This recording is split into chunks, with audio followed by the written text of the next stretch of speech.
Écoute-moi, tout jeune, quand le Seigneur m'a appelé et que j'ai commencé le ministère, la première fois qu'on m'a donné un micro, j'ai dit, oh, l'Esprit de Dieu est dans la salle. La puissance de Dieu est là. Quand j'ai fait ma main comme ça, tout le monde était à terre. J'ai fait, il y avait une dame qui avait son fils qui était sourd. Je me suis approché, j'ai touché l'oreille de l'enfant. J'ai dit, dis papa. L'enfant dit papa. C'est gâté dans le coin. Je me sentais plus, je marchais comme ça. Je disais, ouais, je suis devenu un bishop. C'est que mon père spirituel fait là. Moi, il fait parole de connaissance. Laisse tomber. Prophétie, laisse tomber. Tout le monde m'appelait le vieux.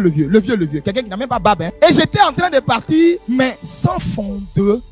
Je priais pas, je jeûnais pas. J'interdisais mes enfants spirituels de jeûner. Je prêchais un évangile d'hyper grâce. Le salut ne se perd pas. Tu es chrétien, enjaille-toi comme tu veux. Tu as déjà accepté Jésus, tu meurs, tu vas au ciel. Bien aimé, un de ces 4 matins, si on m'avait dit que cette fille spirituelle, j'allais coucher avec elle, je n'aurais jamais cru. Et pourtant, j'ai couché avec cette fille. Au point où elle est tombée enceinte, je l'ai prise pour aller la faire avorter. Le lendemain dimanche, je m'arrête à la chair. Alléluia, Jésus est Seigneur. Bien aimé, les malades guérissent. Tu vois quand les fondements sont faux. Si tu crois que parce que tu prophétises juste, si tu crois que parce que Dieu t'utilise, ça veut tout dire. Tu te trompes. Si tes fondements sont faux, ta mort est certaine. C'est pourquoi la parole de Dieu dit en Proverbes chapitre 1 verset 7, la crainte de l'Éternel est le commencement, est le démarrage, est le début de toutes choses avec toi. C'est pourquoi Jésus, quand il a eu à échanger avec la Samaritaine, il lui a dit, vous adorez ce que vous connaissez pas. Ce que tu connais pas là, quand tu adores ça là, tu prends pas ça au sérieux. Oh, ce que tu connais, tellement ça t'a chicoté, ça t'a brisé, ça t'a écrasé, ça t'a humilié, tellement tu connais. Pour jouer ça, toi-même tu as peur. Les péchés que nous, les hommes de Dieu de ce siècle, nous commettons, Moïse n'aurait jamais commis ça. Abraham n'aurait jamais commis ça. Mais pourquoi nous commettons ça? Parce qu'on est sous la grâce. Donc comme on est sous la grâce nous a voilé les yeux et nous a pas appris à connaître le Dieu de Moïse. On connaît le Dieu de grâce. Et nos versets favoris, là où le péché abonde, la grâce surabonde. Donc vivons dans le péché alors, pour que la grâce surabonde alors. C'est pourquoi on a des pasteurs, des fidèles, des chrétiens mariés légalement. Il trompe sa femme, il la copine, il la maîtresse. Parce que simplement,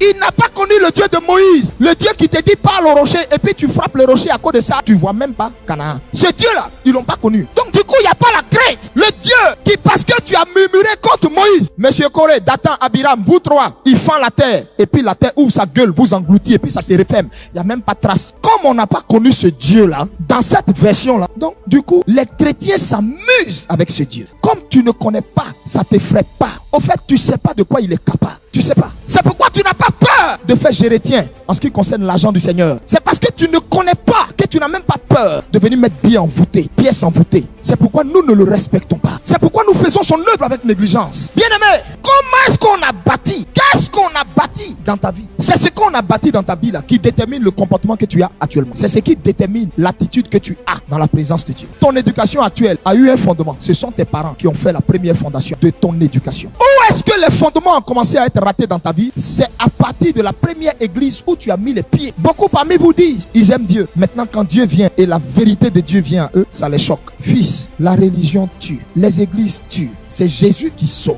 Bien-aimé, écoutez-moi. Où Dieu veut aller avec toi est déterminé par la fondation que tu le laisses faire. Quand les fondements sont faux, ça va te rattraper. Tu peux prophétiser vrai, tu peux avoir des songes vrais, mais la source peut ne pas être Dieu. Parce que même l'esprit Python donne des prophéties à 100% vraies. Lisez Acte 16, vous allez voir ça dedans. Fais attention, revois tes fondements. Il n'est pas tard pour rattraper le coup. Il n'est pas tard pour bien faire.